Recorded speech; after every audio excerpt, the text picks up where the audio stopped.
From the coffee table to the conference table, sit back and listen. If you're looking for a refreshing point of view on a variety of topics, look no further. Grab your favorite drink, kick back, and get ready for some lively conversation with myself, DWAYNE Turnsill. And I'm Sissy. And this is Extra Scoop Podcast. We'll be giving you anything but bite-sized.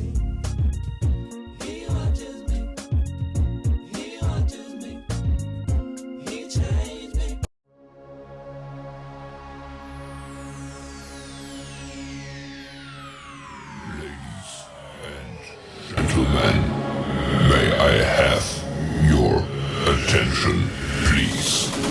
The show starts in 10, 9, 8, 7, 6, 5, 4, 3, 2, 1, go.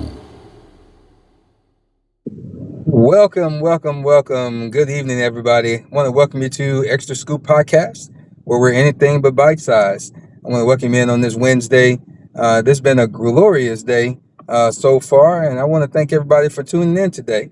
I was going to have another topic today, but I decided to switch up and talk about mental health and the mental health crisis in our land that we just don't talk about too much. Also talking about the different variations of mental health. There was a situation on this past weekend involving the family that we have been advocating for, and I wanted to speak generally about it, not really just getting into the details of the moment, but more so of the moment of the whys. A lot of times in our communities, especially the Black community, or the African American community and the brown community, that's our Latino communities, we don't talk too much about the mental health aspect of our lives, the things that we deal with, the different moments that we have to deal with, our family issues, our life issues, serving in the military, which a lot of us go and do to bridge our lives and start our lives. We don't talk about a lot of the experiences that we have, because a lot of times we're told to bottle it up, especially as men. We're told to suck it up, find a way to deal with it, all these different things. And we most time don't succeed with being able to adjust from those mental health issues. A lot of times we have childhood traumas and events that affect us into our adulthood. We have neighborhood things that affect us sometime in the upbringing, the places where we grew up, situations in school, bullying, all those different things. But in this situation that happened over this weekend with a family that we advocate for, Christopher Nienhuis and his family, we're dealing with a moment of PTSD. And for those who are not familiar, PTSD is post-traumatic stress syndrome, and it's basically caused from traumatic events that have happened, witnessing traumatic events, being a part of traumatic events that's in your life, and those things come back to be a part of your mental or your psyche. And so in this situation, we're dealing with Mr. Nienhuis, which is Mark Nienhuis, the father of Christopher Nienhuis, which was the young man who was being accosted in Midlothian, Texas, and by a group of young people, and he was retreating. And while he was retreating, he took out a knife to defend himself, ended up slicing one of the young men. That young man whose father is a Ellis County Sheriff's officer, actually pressed charges against Christopher Nienhuis, and now he's currently facing charges for that. We also have in this incident, he is now facing the charges for that. His father over the weekend was actually involved in the situation with his family, and it was a moment basically involving his PTSD. He was diagnosed um, about 10 years ago, with PTSD. He was also just recently diagnosed with bipolarism, and he's been struggling. He's been struggling here for the past few months, partly due to the stress of his son's case. And I'm talking about Mr. Nienhuis, that is Mark Nienhuis, because of his son's case, family dynamic because of the situation, a lot of stressors that's involved there. And so his family was trying to, give him some help and trying to be there for him. So they had called for some help on last Friday. And while calling for that help, they did come out. Midlothian PD sent out a stress team. They came out, helped out. They took his weapons for that moment, and they were able to, kind of move on from that moment at that time. Uh, After that, they, I want to say he left because I don't think he was at the home for that weekend. He left. Some conversation was had. He actually came back to the house on Sunday, on Easter Sunday, and they had an incident. And that incident basically uh, led to them having arguments. He went to his vehicle, retrieved his weapon, and began to fire upon the home. And one of the bullets struck his 11-year-old daughter, and in the leg. She was treated and released the next day. Mr. Nienhuis, at that moment in time, in his moment of of uh, of need because he was suffering from PTSD, he actually took a knife and he punctured his neck, wounded himself, and the police came, rushed him to the hospital. He had surgery, and so he's in stable condition right now, and so he's, I guess, holding on. You might as well say. I think they have him in a medically induced coma, if I want to believe right. And I don't know if formal charges have been charged against him yet for the incident, but he's in a real bad place mentally, now physically. His family is in a bad place, and I know from others that his wife, Mrs. Nienhuis, wants us to really pray for him, for the family. She wanted everyone to know that she loves her husband. She's been with her husband. They've been together and knowing each other since they were 15 in high school. They've been married for over 19 years, I believe. And so this is a tight knit family. He is a military veteran, 13 years. Um, he was honorably discharged. He also is a recipient twice of the Purple Heart. That means that he was actually intricate in rescuing other soldiers in the field in the theater of war. And so this young man served his country, and I think in return we kind of let him slip out through the loopholes of not being there and doing the things we need to do for him to keep him stabilized for himself and his family. He was getting help, he was getting some counseling or whatever. But as men, it's kind of hard sometimes for us to, especially men of color, to seek out the help that's necessary all the time.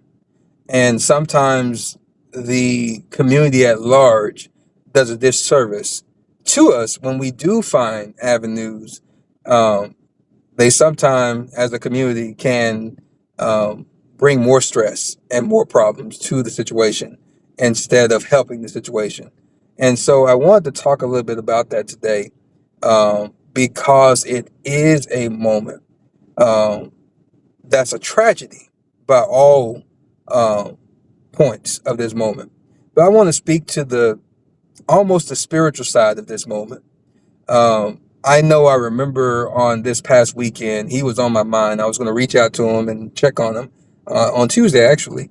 And I was traveling, so that's why I said Tuesday. But Saturday and Sunday, he was on my mind, so I was praying and praying for him and praying for him.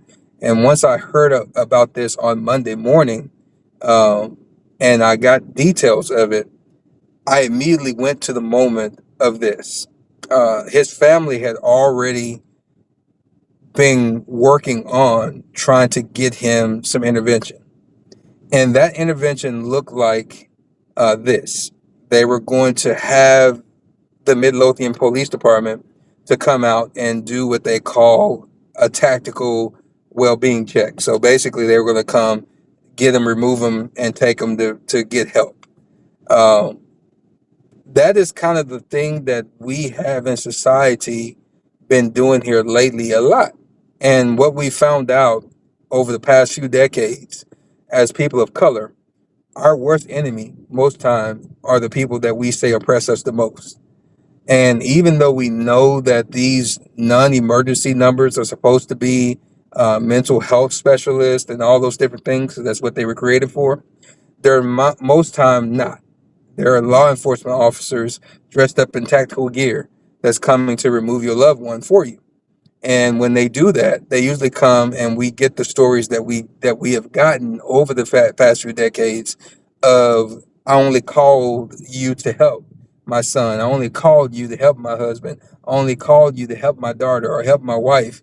And yet you shot her, yet you stabbed her, yet you abused her, yet you choked her out. And those are the things and the stories that we hear.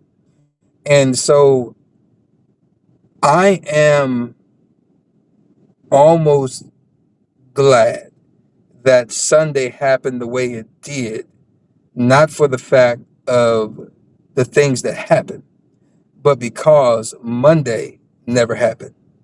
Because if Monday happened, you would have had tactical officers showing up to the Neenheis house in Midlothian, Texas, to remove a combat veteran who is suffering with PTSD for the past decade, who was just recently diagnosed with bipolarism, who had just recently had issues with his family over the weekend, and you're going to ask uniform officers to come and be the mediator in between that combat trained veteran, and his family and safety. That was not going to turn out well. And I think we need to start revisiting as a whole what we do and how we effectively deal with those who are dealing with uh, mental illness in this country. PTSD in this country specifically, because we assign PTSD when you hear it, we immediately think of veterans and the Army and the military and the Marines and whatever the case may be. But people suffering from PTSD come from all walks of life. You can get PTSD from the work site because of some tragedy that happened or some situation. You can have PTSD from your upbringing, the way your parents treated you, the things that you had to deal with and witness in the community. PTSD comes from many places. And so we have to do a better job uh, in our communities. And this goes for anyone, not depending on your racial breakdown or makeup, but just as the human race. We have to do a better job of identifying those who are struggling mentally. And once we identify, let's start getting together as a community, helping those people to progress through their day daily and get the mental help that they need daily. Not just peeking in every now and then, not just saying, oh, we'll let the mental health professionals deal with it. No, identifying it and helping it. One thing I did read from his son, his older son, uh, Markel, I believe it was, is that he noticed when he looked at his dad's eyes on that morning that it just wasn't right. And so, knowing that, and him knowing also his dad had been struggling already, it would have been so beneficial for someone to be able to, outside of the family dynamic, to have also recognized that and been like, hey, Mark, hey, man, let's go talk over here. Or, hey, Mark, hey, come hang out with me for a little bit.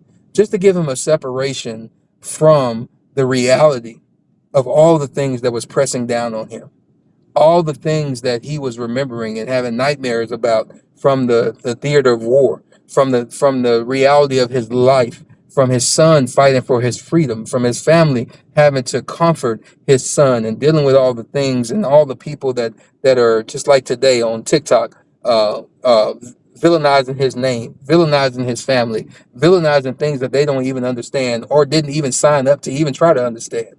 Those are the things that we do not pay attention to. But those are the reality of most combat veterans. Those are the things that people don't really pay attention to um, that much when it comes to mental health, and especially for our veterans, because our veterans go through so much. Because you got to think about it, all veterans in this time and age signed up to go and be a part and participate in our military, regardless of what branch they chose. They signed up, they volunteered, and they signed up to protect this country from all enemies, foreign and domestic. They knew that at some point they would have to lay down their lives or protect someone else's lives. They knew that. I knew that when I signed up, and I did it in 1991. And so I understood that. They understood that. However, what we don't understand is the effect or the effects of the things that you see, the things you're involved in, the things that you're asked to do on a daily in the military that will affect you for a lifetime. And in those things, we have to understand it about our veterans. So when you see that veteran on the street that can't get right, that can't go and function on a regular job or can't go in their regular home, and they have a place to go, but they can't go, they got to just live on the street. We have to give grace to them and understand that they're dealing with something. They're dealing with a beast that most people cannot understand. And it's both physically, mentally, and spiritually, all three wrapped up in one.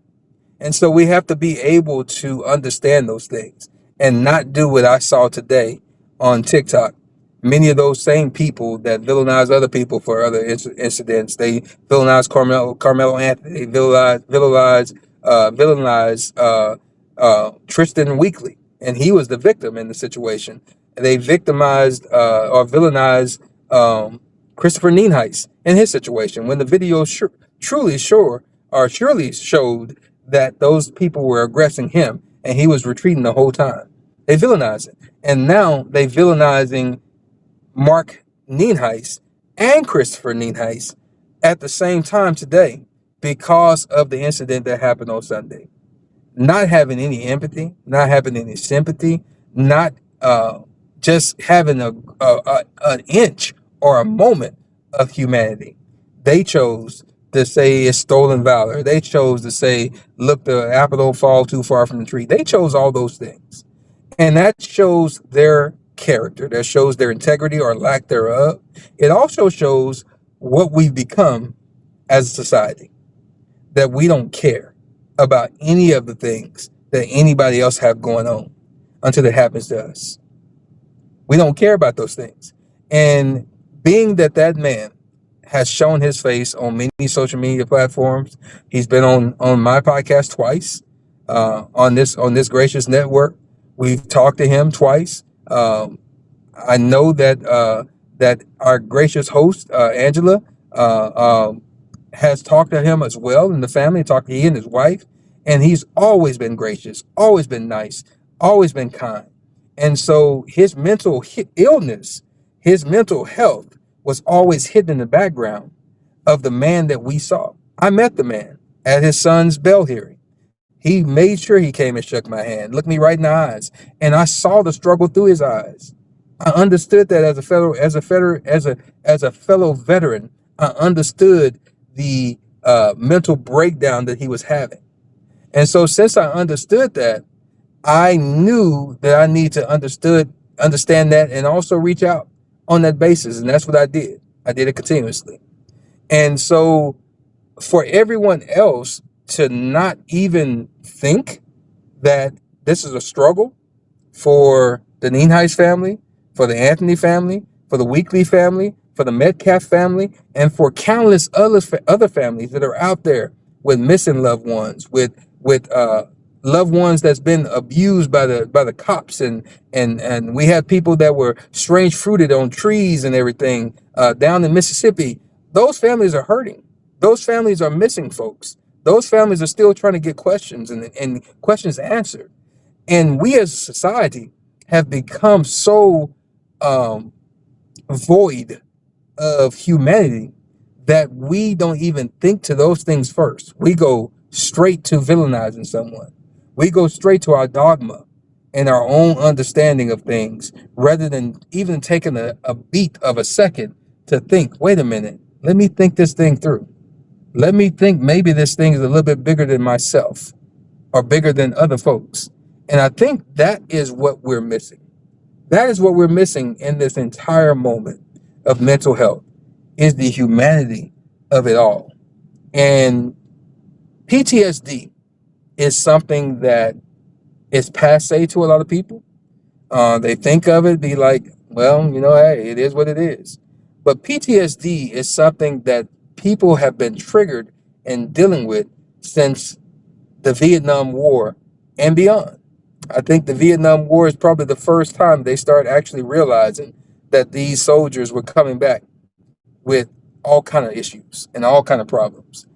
And since that's the case, um, we as a society have to do a better job at recognizing those who are suffering from PTSD, bipolarism, mental health, and all the different categories that come up into it.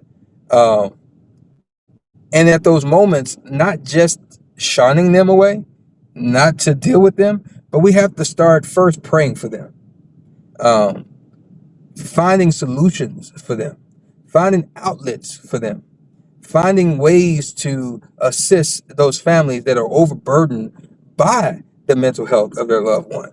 Because the Nienhuis family was overburdened by a lot of things, and still are. Now they have more burdens on a lot of things, even though they were trying to get help. That help caused even more burdens. And we have to get to a place to where we understand that. And those of us that know, I suffer from PTSD, so I know, we have to do a better job of educating those. And when we identify someone that is suffering from PTSD or other mental health or bipolarism or any of those things, the severe depression, all anxiety, whatever those things may be able to identify and help those people through. Sometimes they need the spiritual help. Sometimes they need the mental breakdown and the mental help. Sometimes they just need the compassion and the humanity of someone just being there, taking them out to eat, paying for their dinner, giving them a reset from the things that are the stressors of their life. Those are the things that we as society have dropped the ball on, because we don't do that kind of stuff no more. It's about me and mine, and that's it. We don't even think about the norms or the compassion that we're supposed to have as humanity. A lot of us call ourselves Christians. We go to church, we give our tithes, and the first thing Jesus said is love thy neighbor as thyself. And most of us, we quote it, but do we really even love ourselves? Because we can't if we're not loving humanity. Because Jesus said to love thyself. Love your neighbor as you love thyself. And most people don't even love themselves. They don't like themselves. They can't stand themselves. So that's why they can't even have the compassion to help the next person. And I seen that today. I was riding and driving on I-10 on this road, and just listening to live after live and person after person, and listening to what they were saying. And I was saying to myself, they cannot love themselves. How can you love yourself when you can't love the next person? And how can you say you give love to the next person when the love that you say you're giving, it's not love? It's not loving at all. It's really hatred. It's really evil. And since it's evil, then that means that you really don't love yourself. You really don't even like yourself. You can't stand yourself. And since you can't, that's the same vitriol that you give out to the masses. And so we have to understand that. And at some point, we as a society have to get back first of finding out who we are.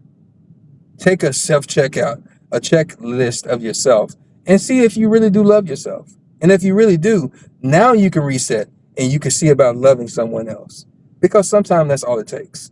Sometimes it just takes someone recognizing that someone's having a bad day and being able to speak to them and reset that person's whole life.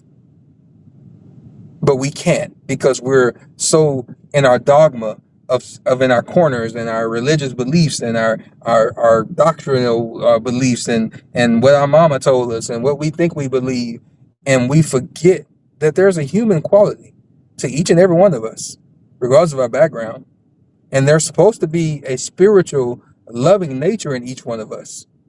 That's what we say we're supposed to be, and regardless of what you subscribe to as far as your belief system, whether you're a Christian, whether you're just spiritual, whether you're a Muslim, whether you're a Buddhist, whatever you think that you are, and all those things, you still supposed to have love and loving thyself and loving those who are around you.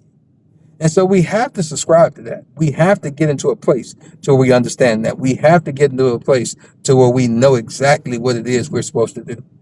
And so with that, I want to make sure that those who are listening, that you first seek out those things in your life that will bring you into a perspective of learning, understanding, and knowing exactly what it is that you're supposed to do.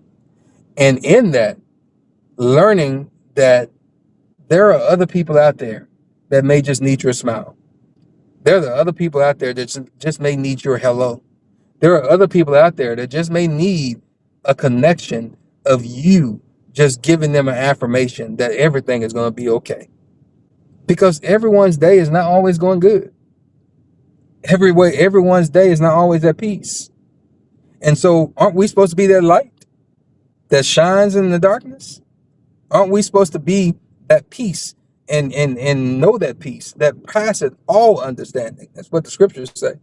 And so if we are really into the scriptures like we say we are, then aren't we supposed to be the indicative example of those things, of giving them that peace, give them that understanding, give them that roadmap to be able to reset, to get their minds right?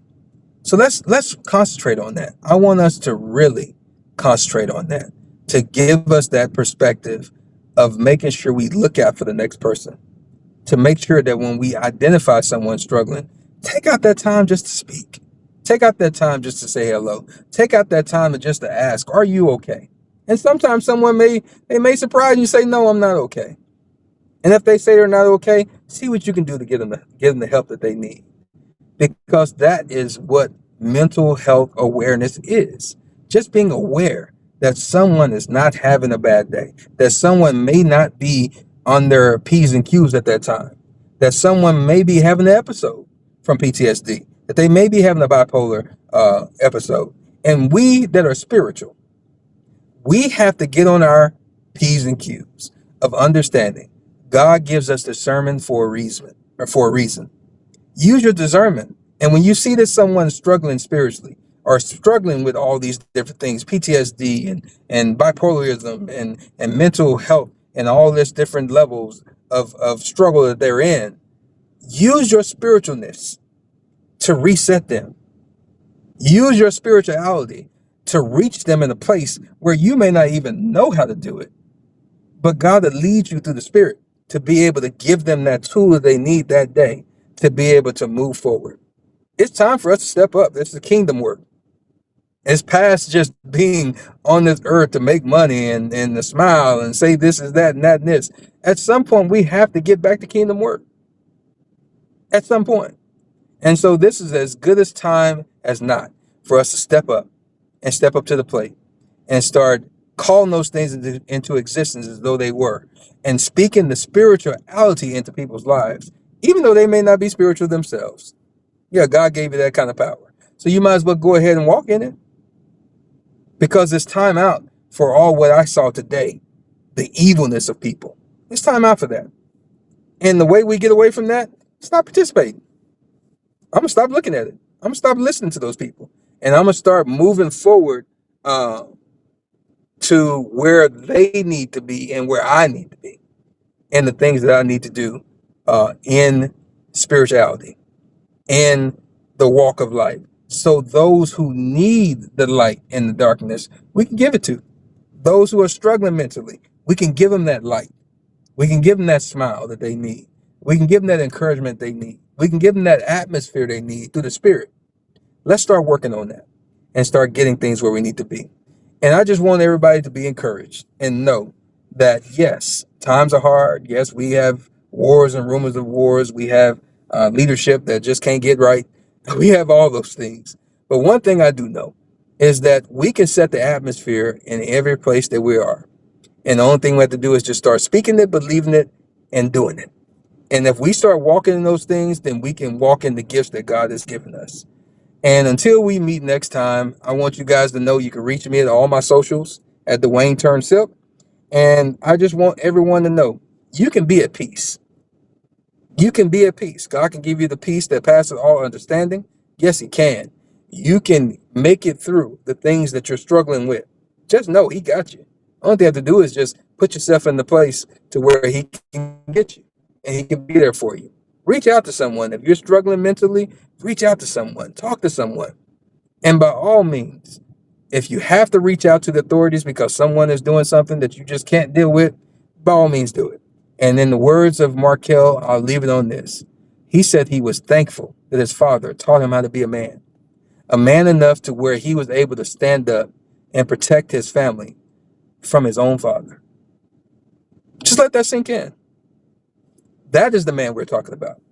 Mark Nienhuis, a real man, a man that raised his family. And even in his own crisis, his child was able to stand up and look at his father and fire warning shots to make his father stop because of the way he was raised. So let's keep ourselves in the right position in this moment and not get caught up in all the dogma. And until we meet again, remember this is Extra Scoop, where we are anything but bite-sized. Love you guys. Pray for you guys. And until next time, I say good evening and good night. Y'all have a good one.